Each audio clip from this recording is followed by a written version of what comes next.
Yeah, there we go. All right.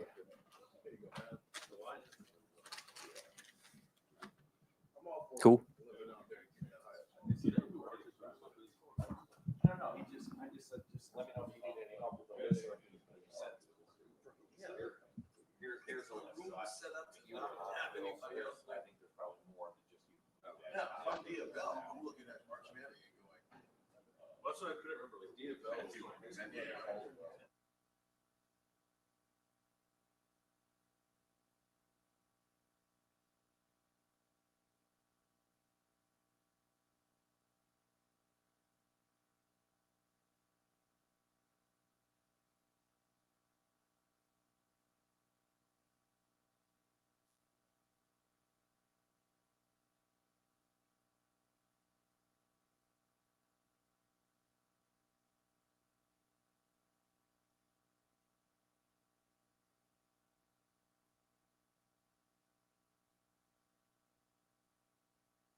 That would be awesome if they did win.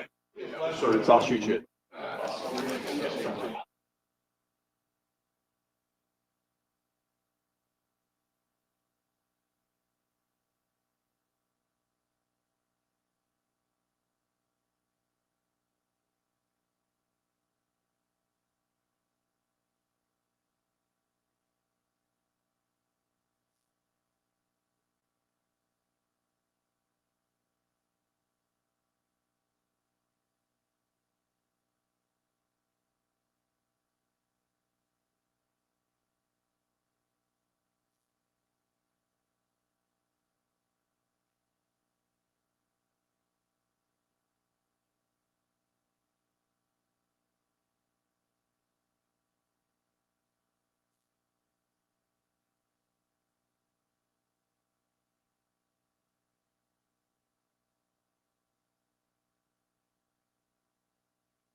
Alrighty, we're going to start in the front row. Lead off hitter is Dave Biddle. There's been some talk that CJ Hicks and Malik Hartford might register. I know things can change. Is that the plan for right now with those two guys? So, we make decisions at the end of the year whether we're going to redshirt guys, based on what happens, and so we're going to take it week to week, based on availability, depth chart. But those guys, they need to be ready to go this week if that's what comes up. As you know, the rule is 4 games, and then able to play in the postseason. So we're going to evaluate it. But those guys need to be ready because before you know it, they could be in a game. But we're also going to be smart about how we move forward. Right. With the pace of play conversation as it's been just something you've talked about now for a couple of years and changing it. When you look at a game like Saturday, where you guys actually ran less plays than you did against Washington, how much or is there a worry that you guys are letting the defense dictate too much to you with your offense? Does that make sense? No. They play the soft zone, and you're in a position where you're plotting, you're moving downfield, but when you get Minnesota, they play some man, and you can take shots and be more aggressive. Is there a desire to try and find a happy medium somewhere? I think the key is efficiency. Yeah. And whatever allows us the opportunity to be the most efficient.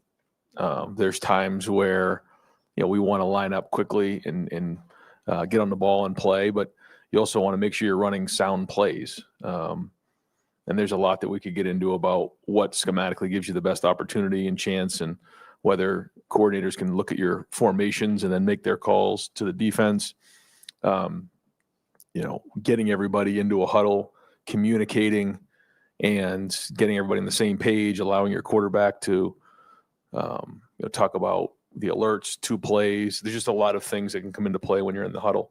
To us, it's about efficiency. If we need to speed up the game, we will, but it's to me, it's all about how efficient we are with our plays. I think the fourth quarter kind of went fast because of the score.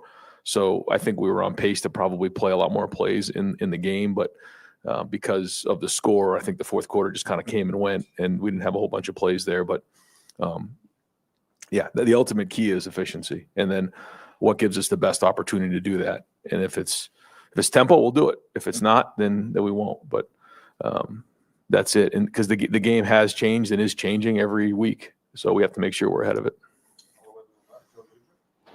Looked like Kenyatta was doing better toward the end of the game. Is there any chance he'll be back this week? Yeah, definitely a chance. We'll see how today goes, but we're hopefully he plays on Saturday. You mentioned on Saturday Jeremiah being the best offensive player in the country. How do you kind of go into a game and balance, knowing you want to get the ball in his hands as much as you can, with also knowing if guys like Carnell, Max Clare, and Brandon is get going, that it's going to open opportunities for JJ? Like, how do you balance that going into a game?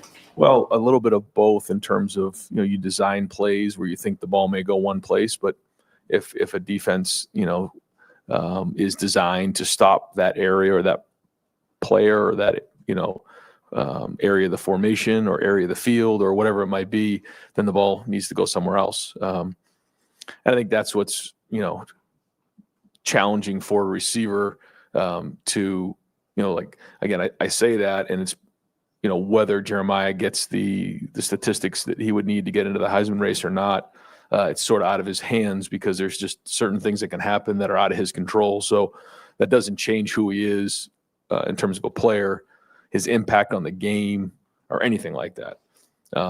So we have to make sure that we're figuring out as many ways as we can to get him the ball, knowing that that's not the number one most important thing. The most important thing is to move the ball and score points and be efficient. So, but that's why I mentioned that after the game.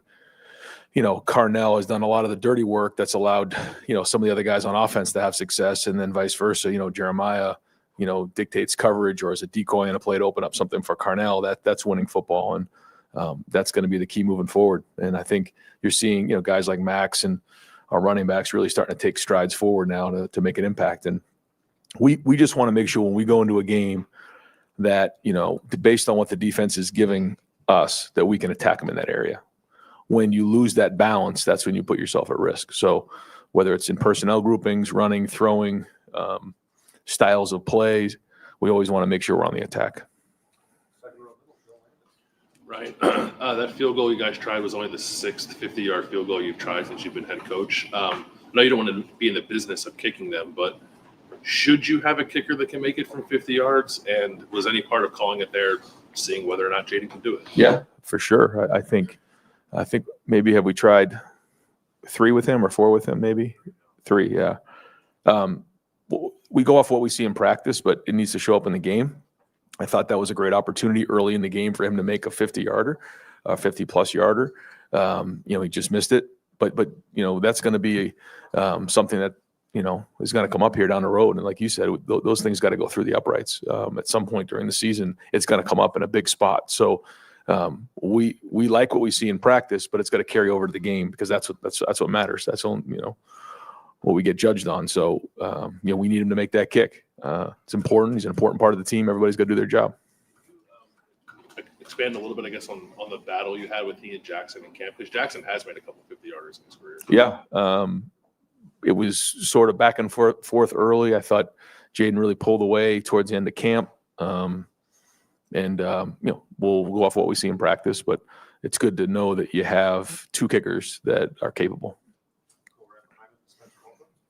Right, like with the way that Zion played, and the way that Will Smith Jr. has provided some depth right now for you, how do you feel like your mind has changed on the defensive line depth compared to when we were talking to in August? And seemed, quite frankly, kind of concerned about it. Well, it's similar to some of the other guys that hadn't played before at other positions. You know, there was a little bit of an unknown there, but the more these guys build trust, which is what we're all trying to do on a daily basis within the building.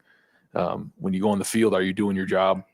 And we knew we had to build depth at that position, and we need to continue to work to get better, to build more and more depth, because it's going to get challenged as the season goes on.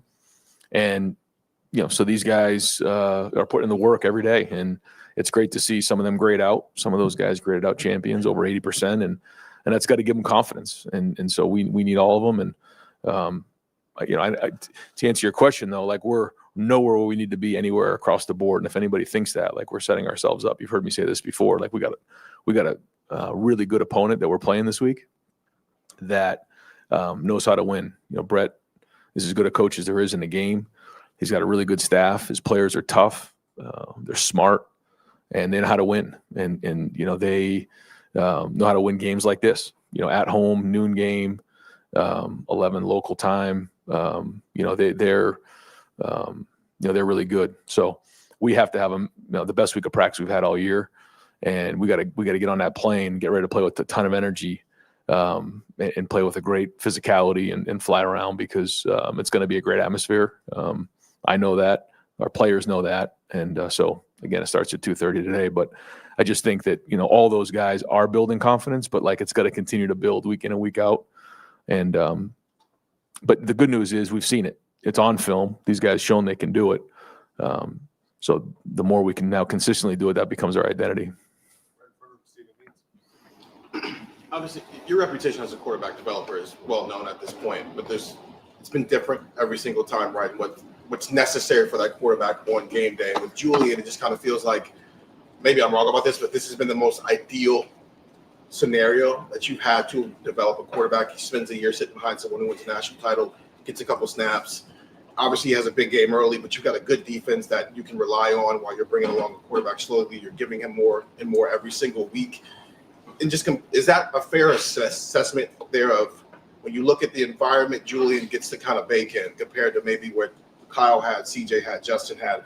Maybe this is a little bit more ideal for you to approach it the way you want to approach developing quarterbacks in season. Well, I think every situation is different and every quarterback is different. But at the end of the day, the player has to put it on the field. And you're seeing Julian grow each week. I think you're seeing his teammates believe in him more and more. He's taking more and more command.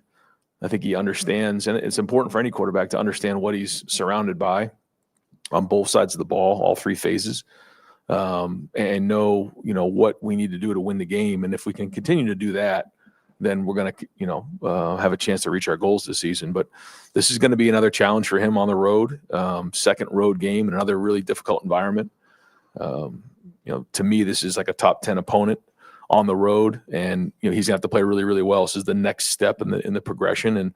And to say this was the most ideal start for a quarterback, you know, at the time, number one, Texas first game of the year on the road against a team that was the 22 straight games winning at home, is probably not how I would start it.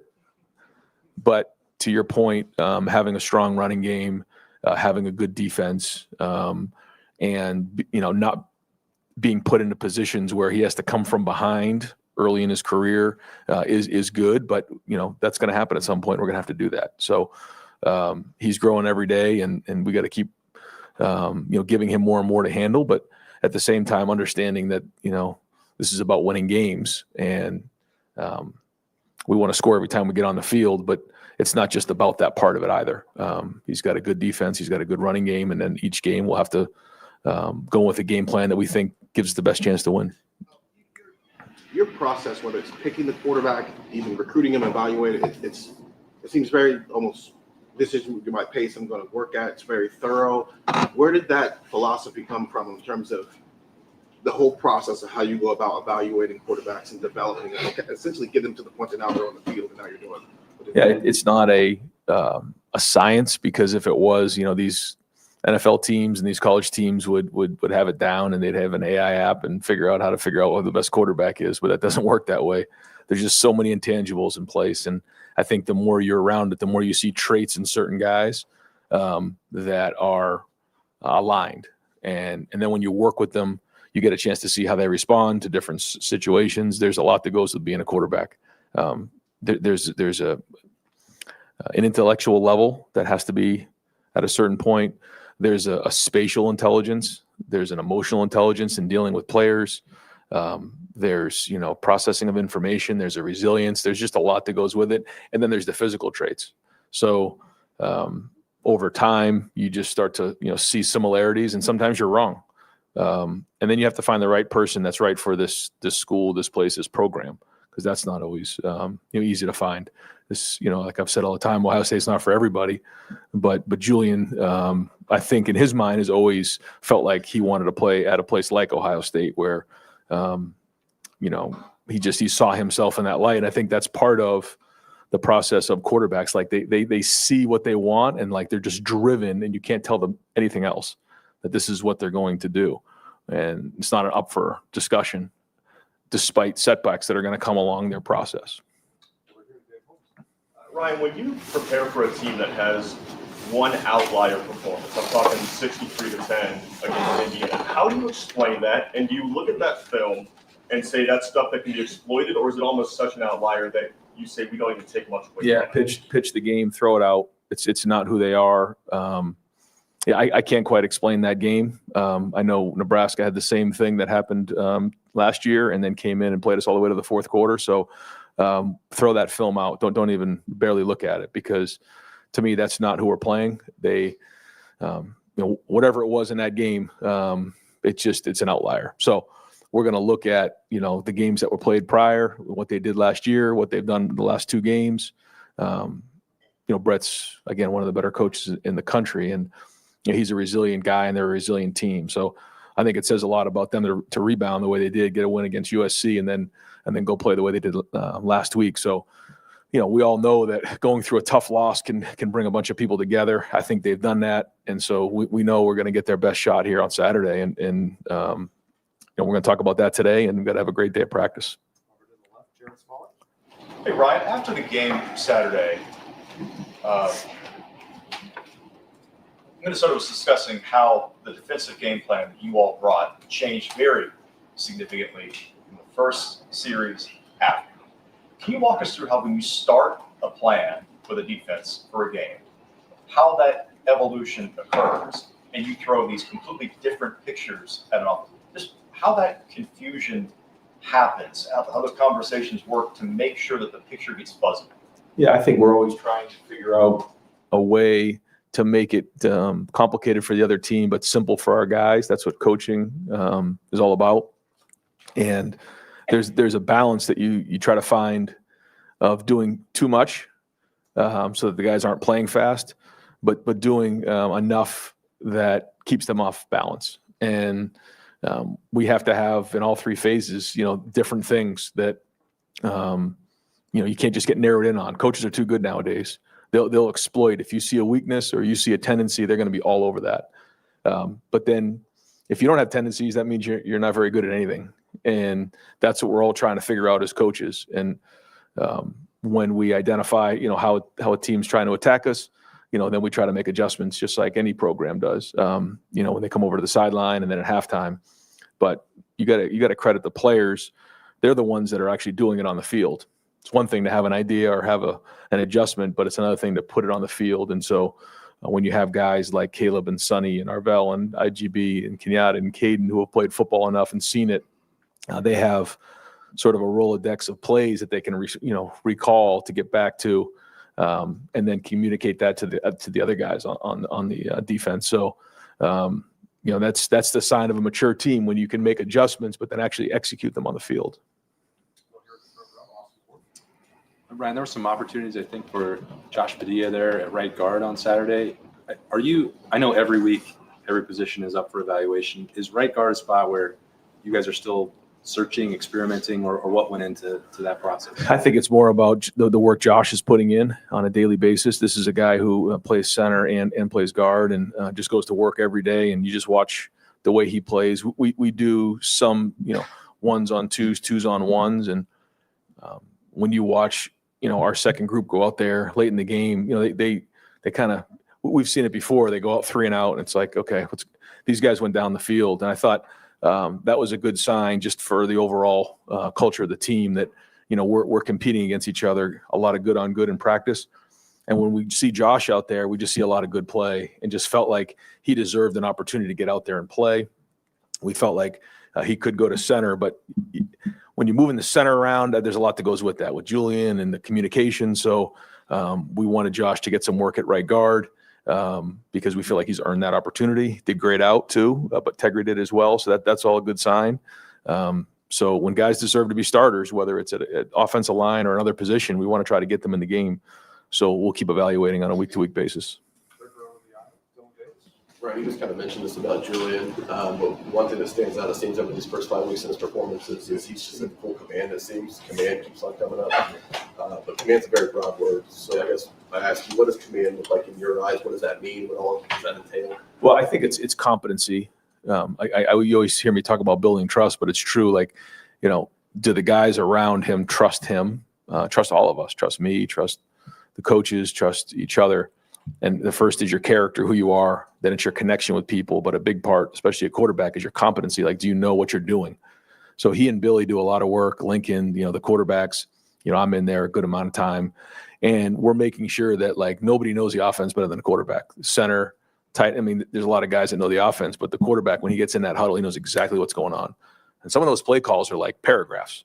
So, like, by the time we get done with that break, I'm like, he gets like a round of applause in the back. Like, I don't know if I could remember that, because I'm reading on a script. He's hearing his ear, and then he rips it off. And Will kind of had that last year where, like, he would rip it off, and I'm telling, like, 15 words, and, like, when he broke, like, the guys were like, "Great job, Will," because that was not easy, man. Holy smokes!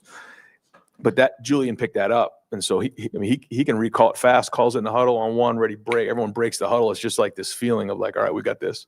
Whether it's two or three plays in a huddle, or some sort of tip to the guys on what's going on. Understanding down and distance, personnel, what the situation is. So the communication is really where that comes into play. But to me, they have to believe that the leader knows what he's doing and he can do his job. And then the last C is consistency. You got to do it day in and day out. And I think that's a big part of the command. And then at the line of scrimmage, having the body language, just the overall demeanor that I'm in charge of this thing. And he's growing every week with that. And I think with that is confidence too, like knowing that you can do it. Were camp expecting that was the case, or is that something where you have to see it against live bullets on film before you know for sure? It's built over time. We saw certain things in practice that we were encouraged with, but you don't know till you're in a game. And to see the way he's responded in already some big moments in his first whatever quarter of the season, then we can build off of that. And I think people see that and get excited about it because it's just the beginning. A long way to go, but it's very encouraging. You obviously are pleased with the way the team has played. Unlike other teams, you haven't stubbed your toe. But every time you talk about the success, you kind of measure it with fighting complacency. How big a battle is that in your mind? Is it almost the number one priority now is don't let these guys think they're that good because we got a long road ahead of us? Yeah, it's every time I hear somebody say, you guys are doing great or anything like that, like I just feel like we're getting set up. That's just the way that I look at it as a coach, because I just feel like it's our job as coaches and leaders to make sure like guys understand that, we say ignore the noise. You've heard that before. Usually they're talking about adversity. I'm using it right now with our guys because all of a sudden, everyone thinks, you're the number one team in the country and you've done all these things. We haven't done anything yet. We haven't accomplished a thing. And so the only thing that's going to matter is who gets better week in and week out. And it's just easy nowadays because of the media, because of their phones, because of everything that comes with it. You can start reading your press clippings and you can start feeling pretty good about yourself. And then all of a sudden, you get knocked out. You don't realize it. So we cannot let that happen. And the coaches and the leaders and all those guys are determined not to let that happen. But that's because it's not about the score. It's not about the opponent. It's about us and our training and our foundation. And that's got to be the focus. It's the process over the results. And so, but the tricky thing is you got to bring it every week. But these are still 18, 19, 20-year-old men. They're young men, but, they're not pros yet. Although, the world's changing, we have to make sure that they understand that. And when you haven't been through that before, I talk to the guys all the time, there's wisdom, and if you can just listen to the people that have been through it before, like we have a lot of great coaches with great wisdom. And, I suggest to our players all the time, ask them what it's like, because they've been through the ups and the downs and everything in between. And, this is going to be a long season, and we have to bring it. Every single team we play, including this team, was a very good team, can knock you off if you're not on your game. And this has to be the best game we played all season. And that's the other part. It can't just be like what we did last week. The team we were last week is not going to be good enough. We've got to be better in a lot of areas. And if that's the approach, we're going to have a chance. To say that we haven't had that approach up to this point would not be true. I think we have, but we got to keep pushing. And the minute, you heard me say that, the minute we think we got this figured out, we're about to get it. And we can't be that way. Now, I have not seen that. So that's good. But we got to stay on it at all times. The linebackers, both Arvell and Sonny are big, athletic, rangy, instinctive. How much flexibility does that give Matt to be able to move those chess pieces around with those guys? A lot, yeah. Sonny went from, the back end to the front end, and then, now you can see him do things on the edge. Arvell went from linebacker to playing on the scout team defensive end, and now he's back at linebacker. So these guys have multiple, history of playing multiple positions, and that's exciting because whether it's coverage, blitzing off the edge, playing man-to-man, lining up on an offensive lineman and a pass rush, those types of things, there's just a lot that you can do with them. And the more versatility you have, certainly the harder it is for a defense to recognize what you're doing. And Matt always done a great job of that. He's got a great history of that. So, it's been great to hear him talk about some of the guys he had in New England, Jamie Collins, Hightower, these different guys that he sees different things he's done in the past that he can utilize with the players that we have, but then also maybe some new things that he's done or seen in the past. So, but that's the key is putting our guys in a situation to be successful. So, we got to start again from scratch here on Tuesday. Coach, you've talked about in the past the importance of fast starts. How about this Saturday there? And is there anything you guys can do as a coaching staff to help push that along? I think just giving them a clean plan and really emphasizing efficiency, and finishing the drives. I think that's important. And that's what we're going to do because, to your point, I think, a couple of the games we started okay, but we haven't been great. I think we can start better. And when you're on the road in an environment like this, you definitely want a fast start. You were just listing kind of all the mental and emotional traits you look for in a quarterback when you're recruiting them and trying to get them in here. At what point in the process of you trying to bring them along do you realize, all right, this kid has it, or is it different or is that process different for everyone?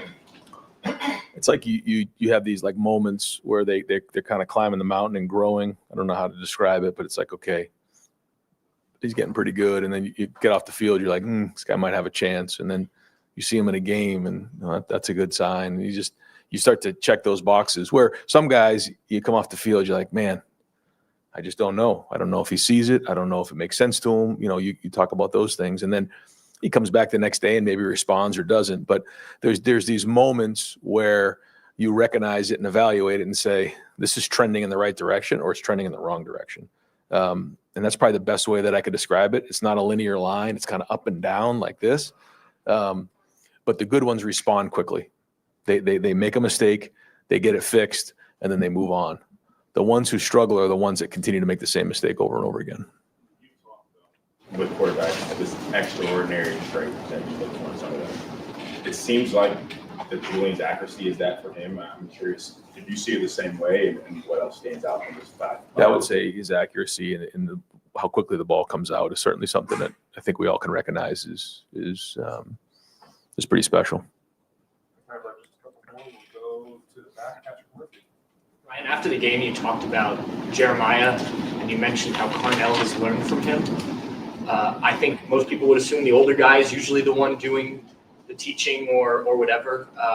How much has Jeremiah been able to impact not just Carnell, but everybody in that room? And how much have you seen those guys embrace maybe a younger guy that is doing all this stuff? I think they both, learn from each other. And what I mean by that is, Carnell was here first. There's a lot of things that I'm sure Jeremiah learned from Carnell just about day to day.